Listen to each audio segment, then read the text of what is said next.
King of stories کے معزز ناظرین کو السلام علیکم۔ ایک شہزادہ کم صورت تھا اور اس کا قد بھی چھوٹا تھا۔ اس کے دوسرے بھائی نہایت خوبصورت اور اچھے ڈیل ڈول کے تھے۔ ایک بار بادشاہ نے بدصورت شہزادے کی طرف ذلت اور نفرت کی نگاہ سے دیکھا۔ شہزادہ نے اپنی ذہانت سے باپ کی نگاہ کو تاڑ لیا اور باپ سے کہا، اے ابا جان، سمجھدار ٹگنا لمبے بے وقوف سے اچھا ہے۔ ضروری نہیں کہ جو چیز دیکھنے میں بڑی ہے وہ قیمت میں بھی زیادہ ہو۔ دیکھیے ہاتھی کتنا بڑا ہوتا ہے مگر حرام سمجھا جاتا ہے، اور اس کے مقابلے میں بکری کتنی چھوٹی ہوتی ہے مگر اس کا گوشت حلال ہوتا ہے۔ ساری دنیا کے پہاڑوں کے مقابلے میں طور بہت چھوٹا پہاڑ ہے، لیکن خدا کے نزدیک اس کی عزت اور مرتبہ بہت زیادہ ہے۔ کیا آپ نے سنا ہے کہ ایک دبلے پتلے عقل مند نے ایک بار ایک موٹے بے وقوف سے کہا تھا کہ اگر عربی گھوڑا کمزور ہو جائے تب بھی وہ گدھوں سے بھرے ہوئے پورے استنبول سے اچھا اور طاقتور ہوتا ہے۔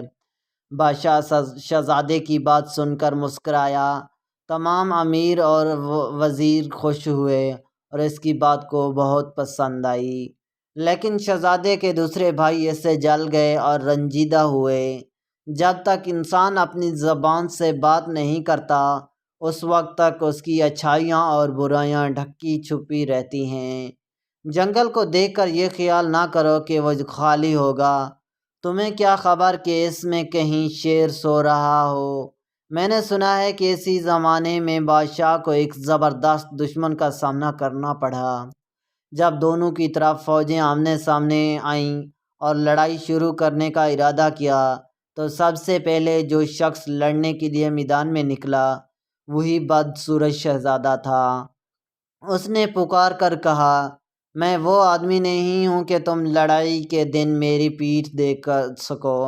میں ایسا بہادر ہوں کہ تم میرا سر خاک اور خون میں لتڑا ہوا دیکھو گے۔ یعنی میں دشمن سے لڑتے لڑتے جان دے دوں گا مگر ہمت نہ ہاروں گا۔ جو لوگ خواہ مخواہ لڑائی پر آمادہ ہوتے ہیں وہ خود اپنے خون سے کھیلتے ہیں، یعنی مفت جان گنواتے ہیں، اور جو لڑائی کے میدان سے بھاگ جاتے ہیں وہ پوری فوج کے خون سے کھیلتے ہیں۔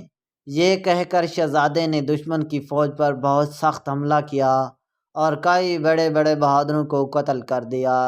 جب باپ کے سامنے آیا تو ادب بجا لایا اور کہا، اے ابا جان، آپ نے میرے دل کو کمزور جسم کی ذلت کی نگاہ سے دیکھا اور ہرگز میرے ہنر کی قیمت کو نہ سمجھا۔ آپ کو معلوم ہونا چاہیے کہ پتلی کمر والا گھوڑا ہی لڑائی کے میدان میں کام آتا ہے۔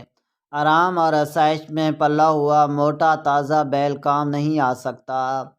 کہتے ہیں دشمن کی فوج بہت زیادہ تھی اور شہزادے کی طرف سپاہیوں کی تعداد بہت کم تھی۔ کچھ نے بھاگنے کا ارادہ کیا۔